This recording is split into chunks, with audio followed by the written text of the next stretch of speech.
சிம்மராசிக்காரர்களுக்கு இந்த வருடம் சூரியனை ஒவ்வொரு நாளும் வரக்கூடிய குரு ஹோரை காலத்தில் வழிபாடு செய்யப்படும். 9 முறை தண்ணி எடுத்து பூமியில் விடணும். இதம் அர்க்கியம்னு சொல்லி விடணும். ஸ்ரீ குருபியோ நமக அப்படின்னு சொல்லிட்டு அர்க்கியம் விட்டா போதும். பித்திருக்கள் சாபம் கூட போகும். இந்த முறை சுபத்தில் வீட்டில் சுபங்கள் நடக்கும். கல்யாணம் ஆகாதவங்களுக்கெல்லாம் கல்யாணம் நிச்சயமாக கைகூடி வரும். சூரியனை எவ்வளவு முக்கியமாக கொண்டு வராங்களோ அந்த அளவுக்கு உங்களுக்கு குருபலம் பெருகும். சிம்மராசி அன்பர்களுக்கு குரு பயிற்சியில் என்ன நடக்க போகுது? சிம்மராசிக்காரர்களுக்கு இந்த வருடம் கண்டிப்பாக சூரியனை ஒவ்வொரு நாளும் வரக்கூடிய குரு ஹோரை காலத்தில் வழிபாடு செய்யப்படும்.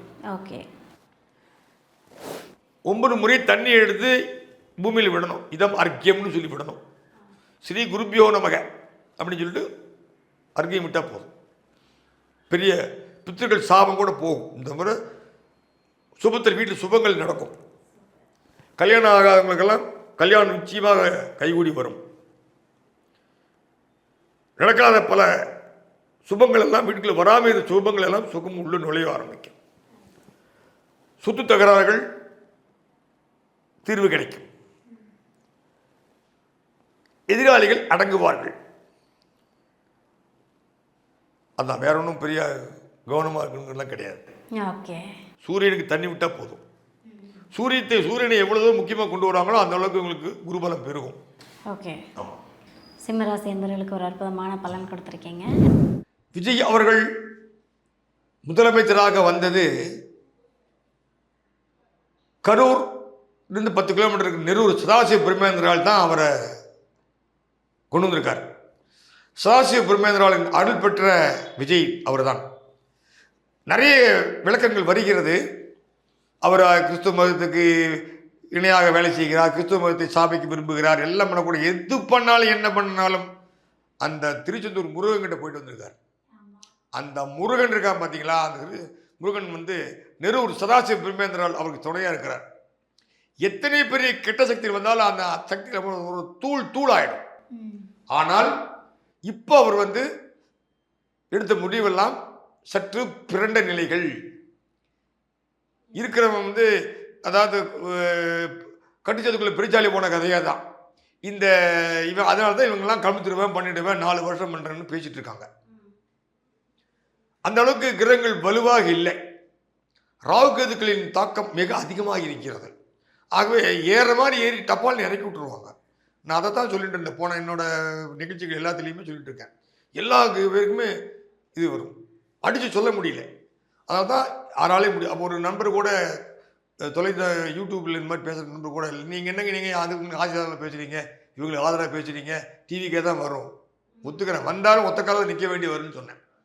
அது மாதிரி தான் எனக்கு இன்றைக்கி ஒத்த காலம் நின்றுருக்காங்க. ஆனாலும் எனக்கு இருக்கிற பெரிய ஒரு மிகப்பெரிய கவலை, இந்த கவலை ஆரம்பத்தில் இப்போ இந்த 1 வாரமாக நல்ல நிகழ்ச்சிகள் வந்துட்டு இருந்தால் கூட இது நிலைத்திருக்க வேண்டும் என்பது எனது பிரார்த்தனை. ஆனால் நிலைத்திருப்பது கேள்விக்குறி. ஏன் அப்படி சொல்றீங்க? அது அரசியலில் வாழ்க்கையில் இப்படி ஒரு தியாகம் பண்ணுறவன் இது வரைக்கும் வரல. காமராஜுக்கு அப்புறமே வந்தவன் எல்லாருமே எப்படி திருடலாம், எப்படி துரோகம் பண்ணலாம், குடும்பத்துக்கு எப்படி துரோகம் பண்ணலாம், நாட்டை எப்படி துரோகம் பண்ணலாம், நம்பினவனை எப்படி துரோகம் பண்ணலாங்கிறது தான் வந்திருக்கானுங்கள் ஒழிய இந்த மாதிரி என் சொத்து போயிட்டு நாங்கள் சோத்து கொண்டு வந்து சாப்பிடுவேன்னு எவனும் பண்ண கிடையாது. என் காரை தான் போகணும் சொல்ல கூட கிடையாது. அந்த வரும்போது இவர் அழிக்கிறதுக்கு எதுக்கிறதுக்கு பல வழியிலே சொல்ல போயிட்டுருக்கோம். சும்மாவே இருக்க மாட்டான். திமுக 100க்கு 100 500% இவர் கெடுக்கிறதுல தான் போகும். ஏன்னா அவர்கள் வாழ்க்கையை ஆரம்பித்தே திருடித்தான் ஏமாற்றி பிழைப்புதான் ஒழிய அவங்க எல்லாம் மனிதர்கள் பேசணும். எப்படியும் அவர்கள் சதியிலேருந்து இவங்க தப்புறது தெய்வம் இருக்குன்னு தான் பார்க்கணும். கண்டிப்பாக முடியாது.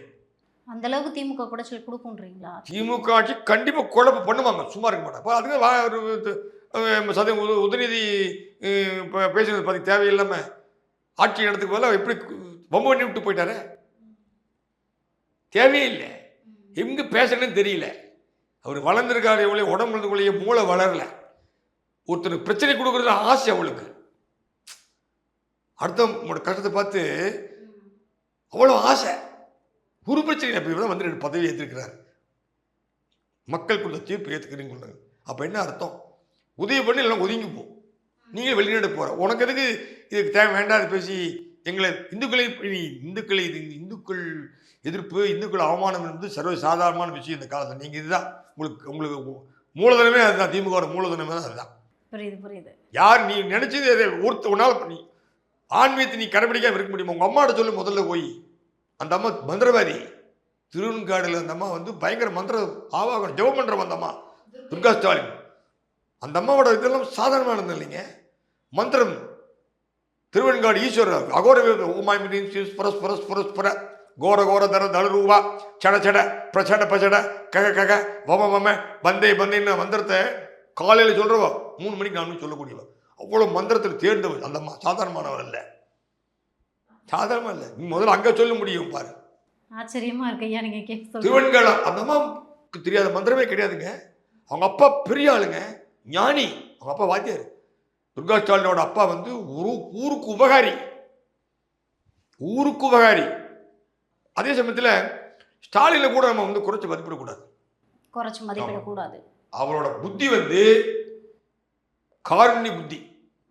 அவர் யாரும் உபயோகப்படுத்தலை, விளையாட்டு பொம்மையாக வச்சுட்டாங்க. ஆனால் மனிதர்கள் மாணிக்கம். பசி தாங்க மாட்டான், அடுத்தவன் பசின்னா தூக்கி கொடுக்குறவன். நீங்கள் அவர்கிட்ட போய் உதவி கேட்டுட்டீங்கன்னா அவர் சும்மா அனுப்ப மாட்டார். அவங்கள எனக்கு நிறைய அனுபவம் இருக்கு.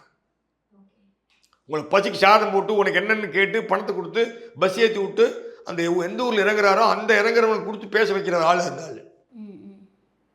அவரும் ஒன்றும் சாதாரணமாக சும்மா பல்லு போட்டு பேசக்கூடாது. நான் வந்து ஒரு காலத்தில் ஸ்டாலின் தலைவராக வந்தால் டிஎம்கே மெம்பராகனு சொல்லியிருக்கேன். அப்புறம் ஏன் வந்து ஸ்டாலினையே வந்து மக்கள் குளத்தூர் தொகுதியில் தோக்கடிச்சாங்க? ஆமாம், அப்புறம் கூட இருக்கிறவன் வந்து எப்போ திருடுறான்னு பார்த்துட்டு இருந்தா, ஏமாத்துறவங்கிட்டவே இப்படி அவனா பார்த்து பொய் சொன்னா நம்பிடுறாரு. செக் பண்ணுமா வேண்டாமா? நல்லவனை போடுறமா பரமசண்டாளன். நீ எப்போ பார்த்தாலும் பிறரையும் இது பண்ணிட்டு இருந்தீங்கன்னா நல்லவன் வாயில் விழ வேண்டாமா? எத்தனை பேர் உன்னை சாபம் போடுவாங்க. உன்னை ஏதாவது இந்துக்கள் ஏதாவது ஒன்று ஏதாவது பண்ணாங்களா? இந்துக்கள் ஓட்ட வச்சு தான் வந்திருக்கு. நீ உனக்கு பிடிக்காது போயின்று நீ போ. மற்றவங்க மாதிரியே பண்ணுறாங்க. எனக்கு முஸ்லீம் நண்பர்கள் இருக்கிறாங்க. எனக்கு குருநாதரே முஸ்லீம் தான். நான் காலையில் தினம் சொல்கிறேன், பிராமணன் நான். ஆனால் கூட காலையில் இருந்ததுன்னு பிஸ்மில்லா இறைமா நிறையும் சொல்லாமல் என்னை மலையை ஆரம்பிக்கிறது கிடையாது. அது எவ்வளோ பெரிய மந்திரம் சொல்லு தெரியுமா? எந்த மதமும் மனிதத்தை அழிக்க சொல்லவில்லை. நோ ரிலிஜியன் டீச்சர்ஸ் இல். இன்னைக்கு வரைக்கும் எந்த மதமும் எவனை வெட்ட சொல்லலை. அதில் நான் நம்பிக்கையாக இருக்கேன். எனக்கு கண்ணு வலதுகன் ப்ராப்ளம் வந்தபோது நான் அந்தோனியார்கிட்ட போய் எல்லா பேசுவேன், எனக்கு எல்லா பேசுவேன்னு பாடினவன் நான். எனக்கு நிறைய கிறிஸ்துவ நண்பர்கள் இருக்கிறாங்க, முஸ்லீம் நண்பர்கள் இருக்காங்க. நான் அதனால் சந்தோஷப்படுறேன். எனக்கு எந்த நண்பர்களும் யாரும் எதிரியாக வரல. பகைவனுக்கும் அல்வா நன்னெஞ்சேன்னு சொல்கிறார் வள்ளலார். நாங்கள் அப்படி தான் வளர்ந்துட்டு இருக்கிறோம். யாரையும் இன்னும் எதுக்க முடியும்? நான் எதுக்கு இல்லை. எவனோ சொல்கிறத கேட்டுட்டுலாம் ஆட முடியாது. இவர் வந்து சும்மா ஓட்டு அரசியல் நடத்திட்டு இருந்தால் இப்படியே தான் போகும். கடைசியில் கழுது தெரிஞ்சு கட்டெரும்பாக தான் போகும்.